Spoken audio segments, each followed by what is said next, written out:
So there's a well-known saying about commitment. If you want to take the island, burn the boats. And that comes from the story of Julius Caesar. Okay, and this happened about 2,000 years ago.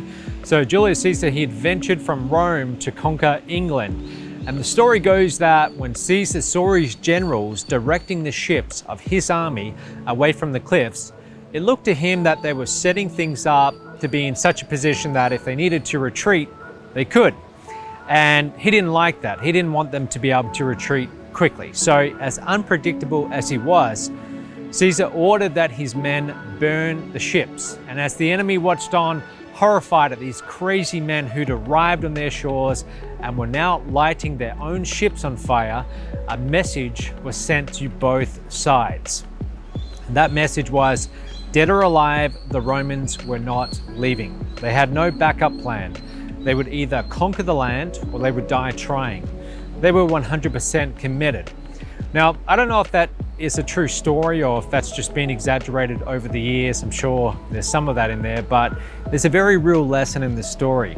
When you set out to achieve some goal and you have a fallback option in place, just in case things don't work out, you're already shooting yourself in the foot. You're setting yourself up to fail. So let me tell you a short story about the time that I burned my own ships.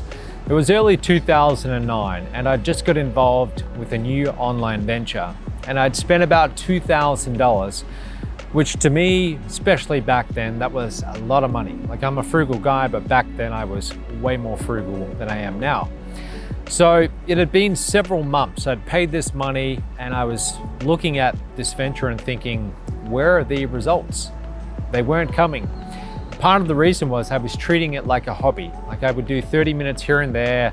I would watch the videos about it, all their different promotional videos, and I would dream about how one day I would be just as successful as the people in those videos.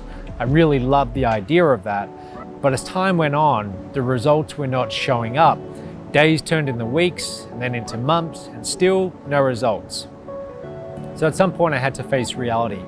Shortly after that, I flew to a company event in Sydney, right, for the same online venture. I got their sales pitch and it ended up being for a $40,000 upgrade, basically. And it took me about a week to decide, but I ended up spending that money and it was everything that I had up until that point. It was my life savings. After I spent that money, there was no way that I could treat that venture like a hobby anymore. There was just too much on the line. And I could never live with myself by just, admitting that that had been a mistake. So now I had to be 100% committed. Now, the results didn't come right away, but they did appear several months after I started to actually get momentum. Now I was fully committed. So if you want to achieve great things, for example, in your career, you've got to fully commit. You can't just dip your toe in the water. And to fully commit, there's got to be severe consequences if you don't follow through. There's got to be a lack of options to fall back onto as well, ideally none of them. I was watching a video the other day about a real estate agent by the name of Ryan Serhant. You might have heard of him. So he's based in New York and he's doing incredibly well. He's very successful.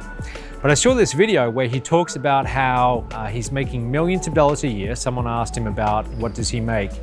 And it got me thinking. I thought, what separates someone like him from the typical real estate agent in New York or anywhere else? And it's quite obvious if you're watching his vlogs, his level of commitment is so far beyond what the average real estate agent does. That explains a lot. And he was telling this story about one thing that he does to push himself to get to the next level is he will overcommit almost and make these enormous decisions.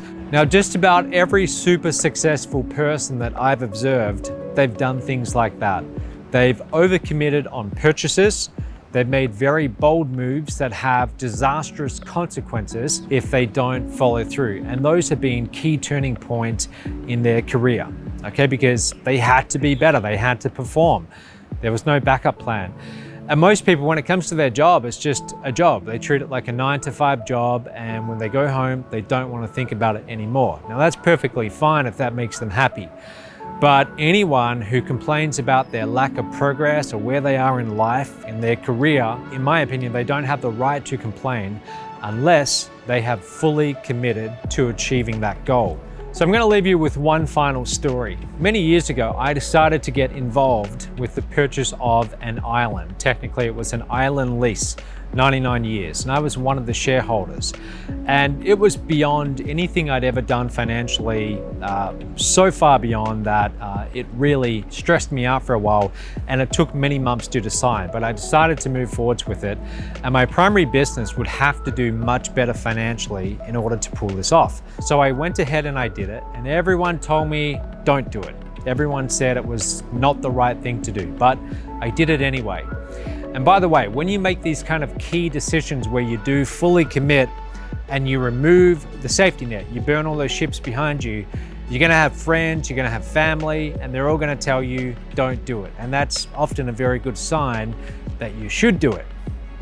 Because a lot of those people, they have their comfort zones, and they wanna stay in their comfort zone, and they're gonna spread that over to you. Think to yourself, if I do this and I burn all the ships behind me, is this gonna be the best thing for me? And then make a decision.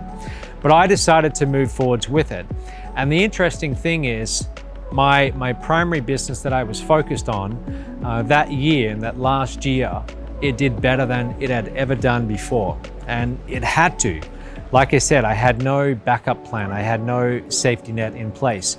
So when you do that, when you do really burn the ships behind you, it will help you to fully commit at a level where you'll give yourself the best chance to succeed. Okay, so if you're struggling to get results with something, look at your level of commitment. Could it be more? And if so, do what you need to do to burn those ships behind you. All right, I hope you get some value out of that. If you like this kind of content, make sure you subscribe. There should be a button here. Click on that button, subscribe. Thank you for watching, and I will talk to you tomorrow.